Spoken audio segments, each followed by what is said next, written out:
XRP family, thank you all for watching. Y'all gotta see this. Y'all gotta see this. So let's go ahead and dive into this bullish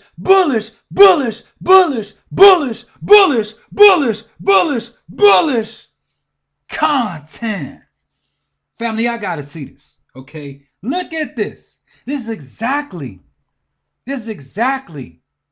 a perfect example of what I be talking about, y'all. Federal Reserve Bank of Boston's bench says the U.S. better be ready, better be prepared, better be strapped up and ready to go for future digital currency issuance. Now look at this. The first sentence, man, come on, it don't get more blatant than this. The Federal Reserve, the U.S. Central Bank has no immediate plans to launch a digital currency. Oh yeah? Oh yeah, that's what you're telling us? That's what you're telling us? Okay. You go ahead and go with that, all right? Go with that, Fed. You're not planning to launch a digital currency. Okay, right. Second sentence. But that doesn't mean it shouldn't be ready when that day comes. So what are you saying? Are you going to issue a digital currency or you're not going to issue a digital currency? Which one is it? You know they're not going to tell us up front. But what they're doing tells all. Okay? Don't pay attention to what they're saying. Watch what they're doing. That doesn't mean it shouldn't be ready when that day comes, according to Robert Bench, Assistant Vice President in the Secure Payments Group at the Federal Reserve Bank of Boston. During a recent webinar hosted by the block, when asked about the U.S.'s take on central bank digital currencies, Bench said that work is being done on the technology front that could further the mission of the Federal Reserve System. So obviously they're working on the CBDC, and obviously at some point they're going to launch it. So why do they constantly tell us otherwise? It's because they don't want us to be ahead of the game, family, but they can't stop us. They can't stop us. We too far ahead of the game. We too smart. We paying attention. Our eyes are peeled. Our mind is open. We're awake. Look at this quote. Like Canada, we have no plans to issue one. Yeah, all right. But we better be ready when one of those events emerges. Hold on. One of those events emerges. What could they be signaling, family? What could they be putting out there in the air? Okay. What could they be throwing out there? What event do you think they're talking about? Comment down below in the comment section. They're telling us there's an event coming. I can't even talk. I'm so bullish. There's an event coming, okay? One of those events emerges that we have seen in the world. Okay, so we've obviously seen these type of events before that could require us to take action. And furthermore, our division in the Federal Reserve Bank of Boston is exclusively a technology division. So Federal Reserve Bank of Boston's technology division, and they're telling us we better be ready for one of those events that emerges that we've seen in the world before in the past. That could require them to take action. A reset maybe? Let me know what y'all think down in the comment section. This is very interesting, okay? It said, we are not policymakers. Bench said, who spoke for himself and not the Fed during the webinar. Okay, obviously, you work at the Fed. Your thoughts might be your own, all right? But as soon as you're done with this webinar, you're going to go back to the Fed and use those same thoughts to make any type of decision in the Fed that's going to affect, whatever the Fed does. So obviously, your thoughts mean something. Additionally, Bench cited examples of various economies to make a point about use cases and how they are dependent upon central banks. Look, Sweden, for instance. Remember we talked about Sweden the other day? I talk about Sweden so much, but remember we talked about Sweden the other day? He said, faced a challenge wherein the use of cash slowly dwindled and was eventually replaced by a cashless model. That's what's getting ready to take shape around the world. Right? That's the first example. Another example he quoted in the webinar was the Eastern Caribbean Central Bank faces a $100 fee when trying to move money because of the numerous islands that exist in the Caribbean. We got to pay attention, family. There's obviously a cashless movement going on. The Fed is obviously pushing for this digital revolution, and they have a CBDC that they're preparing for, and I'll be the first to bet they already have it ready. They're just waiting for one of these events to emerge, like they said right here, one of those events to emerge where they can take action and implement that CBDC. They're ready to go. I mean, we got Chris Giancarlo telling us, you know what I'm saying? Interoperability between CBDCs is critically important. Right here, he talks about the digital dollar project. Now listen to what he's saying. He's also talking about the internet of value. Pay attention. We're entering a new era when things of value, like contracts, stock certificates, and titles of ownership, will be stored, managed, and moved around instantaneously from person to person. They will move without central validators, but through collaborative cryptography, tokenization, shared ledgers, and a network of computational algorithms. It will make sending money as easy and cost-free as sending a text message.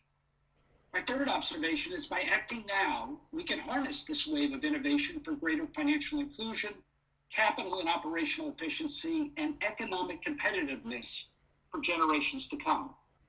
This is the new frontier. We're going into a new Internet of Things of Value, Internet of Things of Value, Internet of Things of Value, Internet of Things of Value.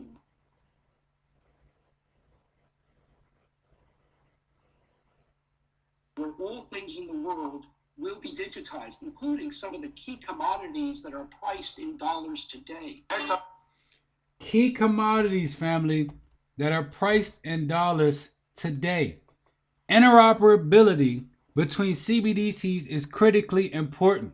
We've heard Ripple talk about interoperability so much and how the Interledger protocol will allow for that interoperability. Now is the time for the US to be in the game. The Fed is telling us they're ready, okay? They're preparing themselves for this event that's going to emerge that they've seen in the world that's going to allow them or require them to take action.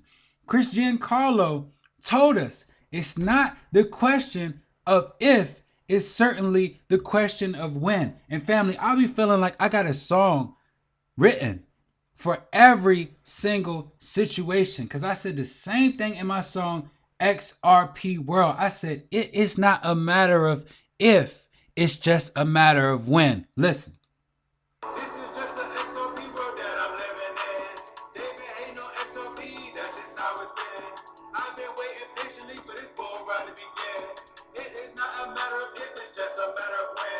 It is just a matter of when, family. It's not about if. It's here. It's coming. It's here. It's going to happen. It's just a matter of when. And when it does, guess what? The Fed's going to be ready. And it's telling us we better be ready. Okay? The WFE asked the Financial Stability Board, the FSB, for global stablecoin crypto asset taxonomy. Why? Because they know that digital assets are here to stay and there's so much money about to be made in this space. They need clear regulation before any of this price starts moving, before it really pops off. The things we seen in 2017 and 2018, that was merely just a test, okay? Because if that was the real numbers that we getting ready to see, they would have had regulations in place back then. But no, okay? That's not what we're getting ready to see. That's just baby numbers, okay? The fact that they're putting in this regulation right now is showing us that the real numbers haven't even hit yet. The World Federation of Exchanges, the WFE, the Global Association of Securities Exchanges and Central Counterparties, is asking the Financial Stability Board to draw up a taxonomy for crypto assets that would also include global stablecoins, GSC. The World Federation of Exchanges, WFE, the global industry group for exchanges and CCPs, called for a response to the growth of stablecoins by developing a common taxonomy that would also cover crypto assets more broadly. This will create consistent and common regulatory classifications before they fragment further, rather than trying to fix differences after the fact. Now look at this. The WFE asked the Financial Stability Board and other international standard-setting bodies to generate, adopt, and use a global taxonomy, as it would drive a common understanding of whether a global stablecoin, a GSC, or a crypto asset fits a certain classification or definition. That is what we need. This would reduce the variance between jurisdictions and curb regulatory dissonance. A periodic review of the taxonomy would ensure that forms of GSC and crypto assets which have matured and may constitute a new, viable, and commonly used product can be incorporated and regulated accordingly. This is the new asset class, and these rules governing this new asset class are being written right now. History is being made right now, and our friends and family who don't know anything and don't want to listen to anything we have to say are blind to all of this that's taking place, and this is going to be the massive wealth gains that we're all going to see, that we would love to pass down to those who we know of and we care about, but they just can't get it through their thick skulls. I mean, come on. Ripple's funding research into crypto anonymity, including private transactions on the XRP ledger. Ripple says it's funding research on blockchain anonymity through its University Blockchain Research Initiative, UBRI, right?